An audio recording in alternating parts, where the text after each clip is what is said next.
Sometimes I wonder why you keep talking like you don't give up.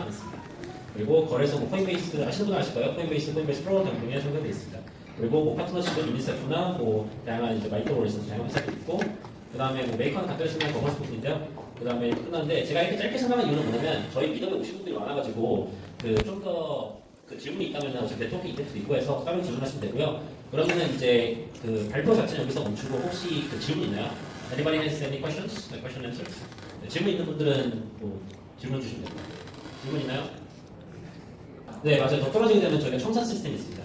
그래서 예를 들어서 부동산이나 아니면 뭐 다른 담보 같은 경우에도 가치가 1점 떨어지게 되면은 청산을 시켜서 이제 빌려간 돈을 어떻게 보면은 이제 손해를 안 보게 하는데, 저희 시스템 같은 경우에는 그래서 61%까지 빌릴 수 있는데 만약에 담보물의 가치가 떨어진다 그러면 저희가 청산을 시킵니다. 그리고 청산시키는 것도 스마트 컨트롤에서 알아서 하는데 지금까지 저희가 손해를 본 적이 없습니다. Advanced in class confidential cryptocurrency. So we'll start with this. Satoshi's dream, 2009, right? Satoshi was, and this is from the original Bitcoin white paper, right? So the dream was to create electronic cash that can enable commerce on the internet, that can enable businesses to accept it and everyone to use it. In short, a better version of money, right? But for now, we still don't see that happen, right? Cryptocurrencies are used mostly for speculation and less so for business, and we'll talk why. So what is the problem, right? I want to be only with you. This is just a funny picture. What's the problem? What do I do with the others? Okay, so she tells him, what do I do with the others? Now, if we're looking at the blockchain, what do we do with the others? Who are the others? Look at the blockchain explorer, okay? You send money to a wallet, to an address, and then you can see all their transactions and analyze them. Look at Etherscan. This is a wallet, okay? So, and here, and this is my wallet, by the way. So you can see maybe there is some sharpness, or no, or is it the way it shows? Yeah. So your transaction, how much you're spending, where you're sending it, and so on. How much money we're making. We don't want people to know how and where we're spending this money. Now, why is that? Why do we want to be confidential? Do we have something to hide? Of course not. It's not because we're criminals and doing something wrong. There are just a lot of things that are private. I don't want everyone to know that I went to a store to buy a bottle of wine at 1 a.m. in the morning, or that I bought flowers when I was in a different city, or that I did this and I did that. Because if people know that, they can start just making fun of me as a person and asking all kinds of questions. Oh, you buying expensive things? What, are you super rich? Oh, you buying cheap things? What, you don't have money? And so on and so forth. And it can never stop. It's very hard. Now think of a business. If I'm a business, it becomes even more serious.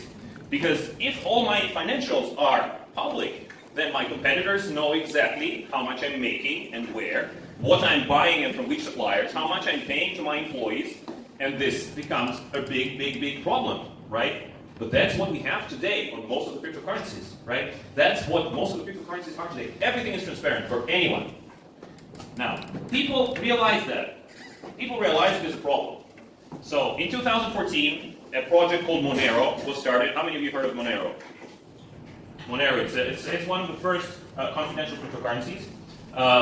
Then Zcash followed in 2016 with a very smart technology called zk Snarks, a very complex technology at that. And there are several others. Zcoin is a very notable project, and also Dash, although Dash is not very private. Now, what is the problem with most of those projects today? The problem is that they all are based on Bitcoin architecture. And then they needed to add a lot of technology, a lot of information to hide things. Okay? And the result is this. The Superman is very fat and very heavy. Their blockchains become very big. Okay? So, for example, Zcash blockchain per transaction today is like 9 times bigger than Bitcoin's. Monero, after the last upgrade, before it used to be 15 times more than Bitcoin. Now it's 5 times more than Bitcoin. And what does it mean? It means that the blockchain becomes very big. And then to run a full node, to be your own bank, which is the crypto dream, you need to have some very special hardware. And then no decentralization. It's not democratic. It's very hard. So then in last year, actually this year, Beam launched. Okay? So Beam is a totally new cryptocurrency, a confidential cryptocurrency based on a protocol called Mimble Wimble. Mimble Wimble. It's a very funny name, but we'll talk about that.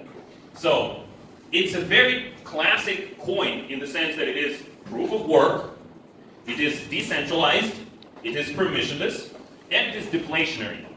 Okay, our emission is similar to Bitcoin. It has halvings and it ends at some point. Beam is not a fork of anything. It's a fully original code base implementing the Mimble Wimble protocol.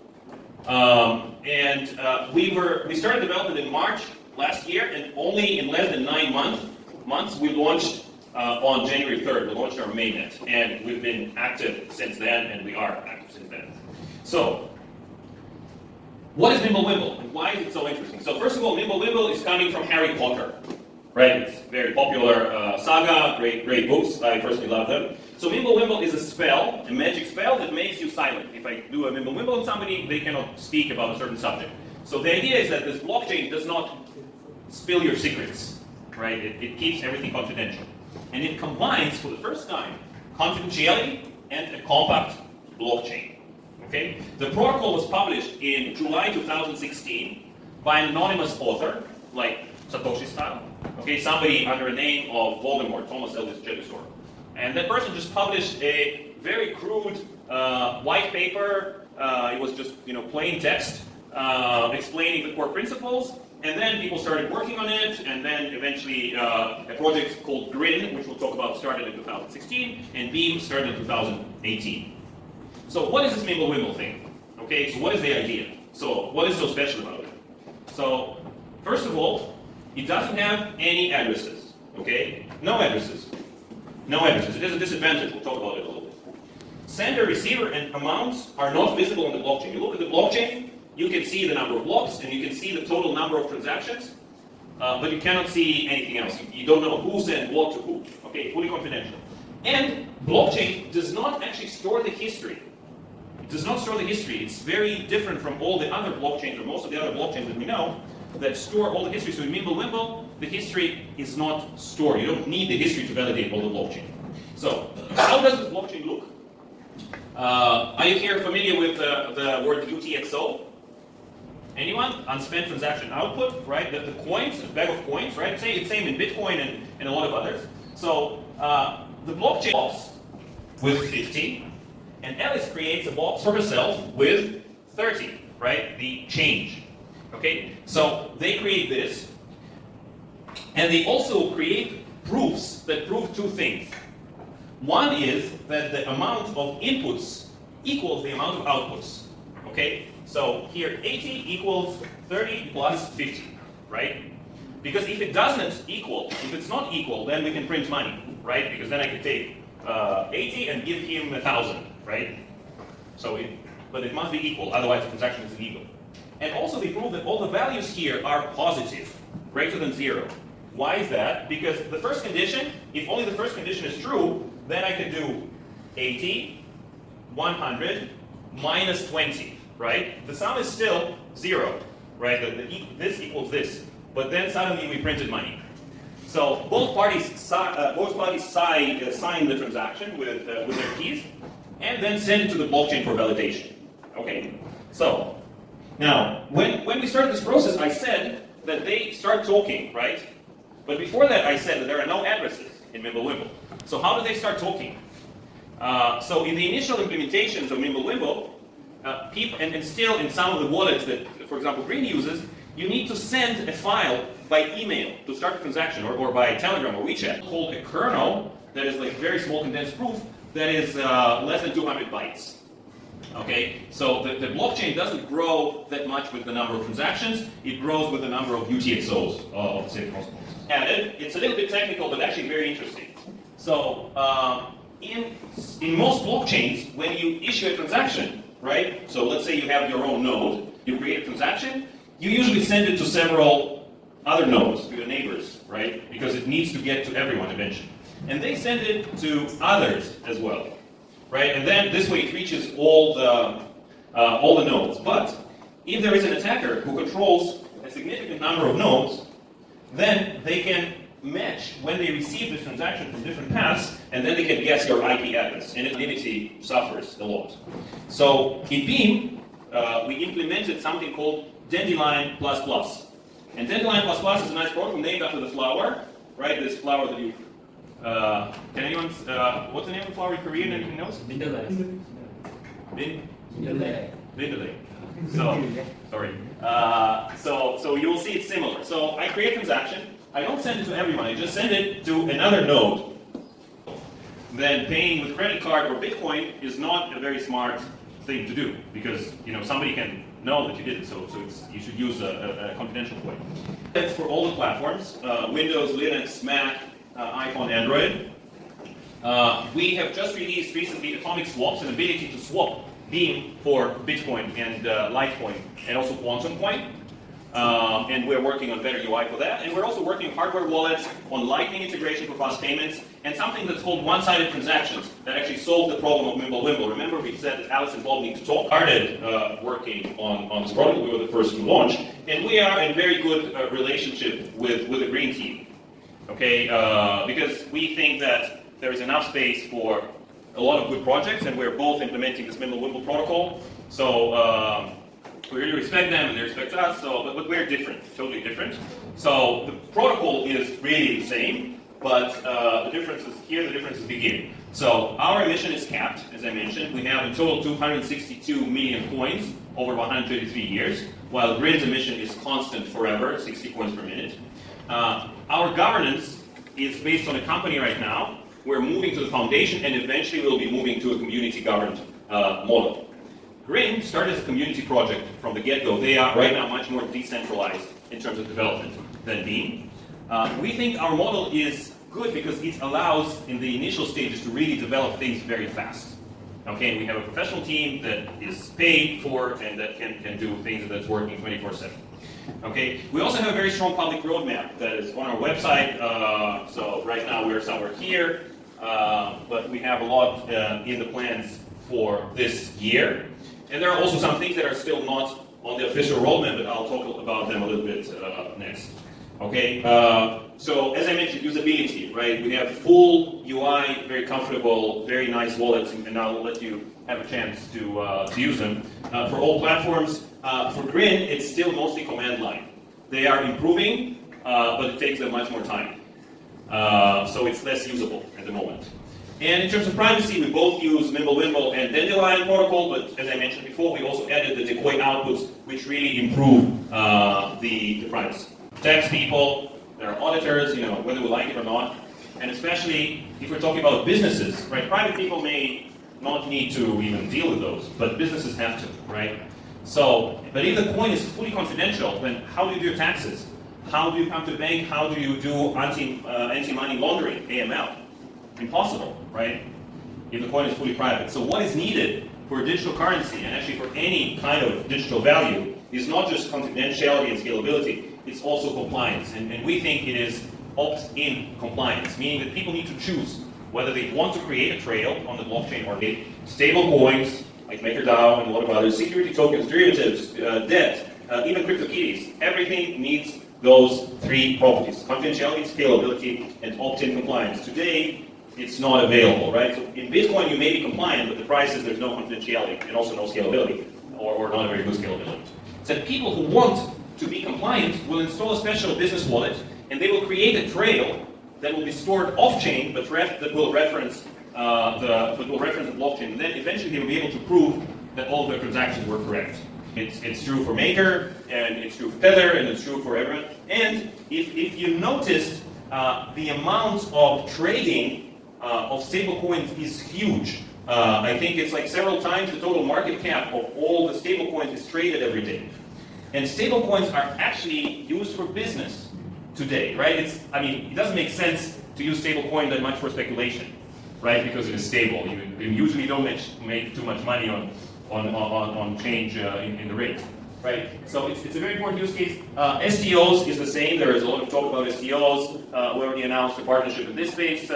And so we're starting to work on that. So we want to create those confidential assets that have the same properties and create a full ecosystem out of Beam. Okay, and here these are examples of what can be put on our blockchains, right? Utility tokens or stable coins or BNB or some smart security tokens, and of course the Beam coin as well. So to achieve that, we want to build bridges. So we will build a capability for people to lock their assets on Ethereum. We'll start with Ethereum as the biggest chain that supports tokens, and then issue their representation here. So you'll be able to take your DAI coin, put it into a piggy bank or a special smart contract on Ethereum, and get a BDAI on Beam and trade it in full confidentiality. And same for any other ERC20 token or ERC whatever token. And also issuance of Oracle-based smart contracts. Right? So Beam and Mimble Wimble does not support smart contracts on-chain, but we plan to implement smart contracts off-chain that will allow to enforce all kinds of rules for STOs. Right? When you're trading STO shares, there are a lot of very complex rules, like who is allowed to purchase a share from you and what's the total number of owners of the shares and so on. So this will all be enforced by Oracle-based smart contracts.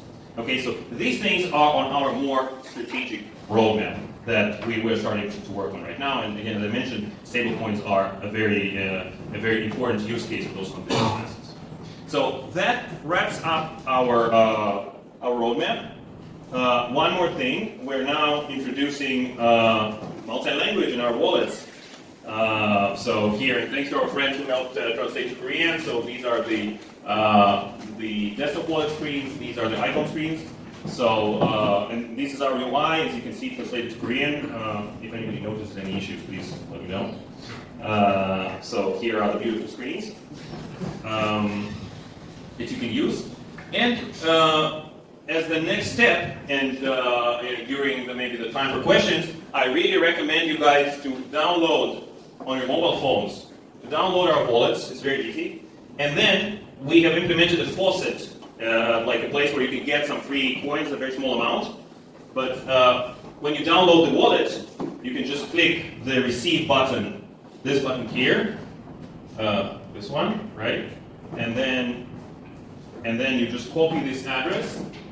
You can just press it. You can copy, and then paste it into the faucet, into the website here, and you will get some funds to your Beam wallet. So, and I'll be happy to help you guys, although I think it should work. 비트코인이나 이 돈을 많이 쓰잖아요. 코인을 보고 그런 게 있는데 그런 거를 어떻게 보면 피할 수 있는 방법이 익명성 코인이죠. 프라이버시 코인. 근데 프라이버시 코인 중에서 지금 일단 뭐 지캐시나 그런 경우에는 아시다시피 이제 말하는 게 용량이 너무 커가지고 필요한 것도 많고 그러다 보니까는 새로운 걸 생각한 게 이제 물고 만드는데 이제 그리고 당연히 제가 이제 설명하는 거는 실제로 이분을 듣는 거랑은 어떻게 보면 그냥 간단하게 얘기하는데요. 좀 더 얘기하면 밈블 윈블 같은 경우에는 특이한 게 받는 사람도 보내는 사람도 그 다음에 블록체인의 히스토리를 안 난다고 합니다. 그러니까 익명성 코인인데 대신 그 다른 코인들은 용량이 많이 드는 거에 비교해서 여기는 비트코인에 비해서 장기적으로 봤을 때는 10분의 1 정도밖에 안 된다 그래서 어떻게 보면 스케어도 있고 익명성도 있는 건데 이제 또 그 얘기하는 거는 익명성도 있고 스케어도 있지만은 문제는 이제 또 법적인 이슈도 있기 때문에 이제 원하는 유저들은 또 법적으로도 그 이제 필요하면은 어떻게 보면은 비즈니스 하는 사람들한테 세금이나 그런 것도 보고할 수 있게 또 만든다고 하고요. 그리고 또 하나는 지금 얘기하는 게 빔 이제 지갑도 있어가지고 그 사람들이 쉽게 사용할 수 있고 지금 여기 보는 빔도 그 여기 이걸 다운받고 밑에 보면 이렇게 에어드랍이거든요. 조금이지만 그래서 이걸 만약 관심 있는 분들은 이거 다운받고 여기다 에어드랍 받으시면 될 것 같고요. 그다음 또 추가로 이제 이더리움이랑도 브릿지를 만들어가지고 저희 예를 들어서 헬스코인 이렇게 있는 다이 같은 경우에도 갈 수 있다고 합니다. 그래서 또 이제 그린이랑 많이 비교를 하는데 그린과 비교해서 좀 나중에 시작했지만은 이제 어떻게 보면은 좀 더 디플레이션에 그래서 이제 토큰 가격을 봤을 때 좀 더 괜찮고 그리고 이제 유스 케이스나 아니면은 그 조금은 덜 탈중화돼 있다 하더라도 좀 효율적이게 움직인다 합니다.